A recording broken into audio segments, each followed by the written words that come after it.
Kings chapter 21. A while later, an incident occurred involving Naboth the Yezreeli.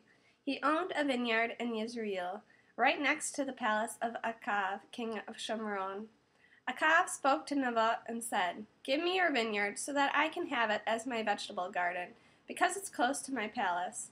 In exchange, I will give you a better vineyard, or if you prefer, I will give you its monetary value." But Naboth said to Achav, "Adonai forbid that I should give you my ancestral heritage." Achav went home resentful and depressed at what Naboth the Yezreeli had said to him.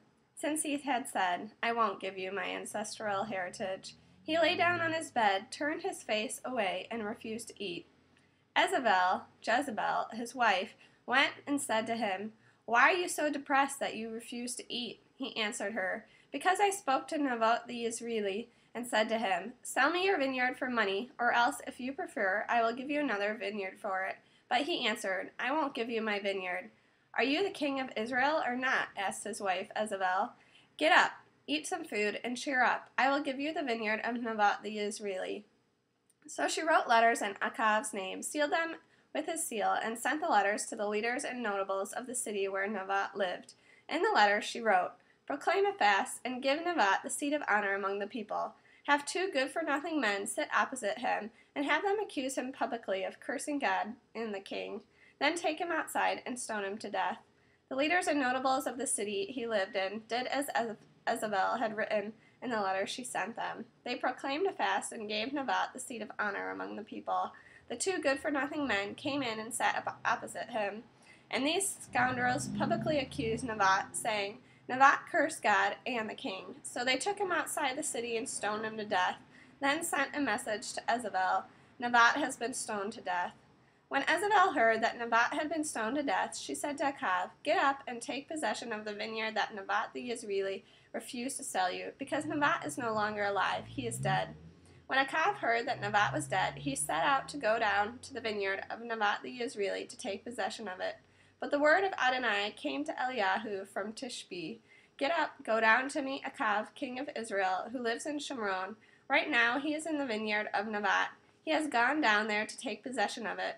This is what you are to say to him. Here's what Adonai says. You have committed murder, and now you are stealing the victim's property. And say to him, here's what Adonai says. In the very place where dogs licked up the blood of Naboth, dogs will lick up your blood. Yours." Achav said to Eliyahu, "My enemy, you found me." He answered, "Yes, I have found you, because you have given yourself over to do what is evil from Adonai's perspective.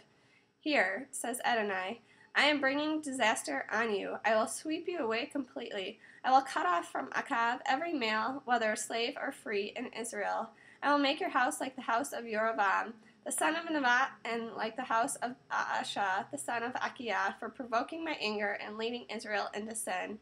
Adonai also said this about Jezebel. "The dogs will eat Jezebel by the wall around Israel. If someone from the line of Achav dies in the city, the dogs will eat him. If he dies in the countryside, the vultures will eat him." Truly there was never anyone like Achav.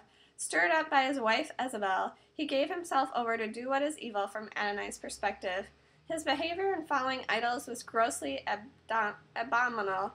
He did everything the Amorite had done when Adonai expelled ahead of the people of Israel.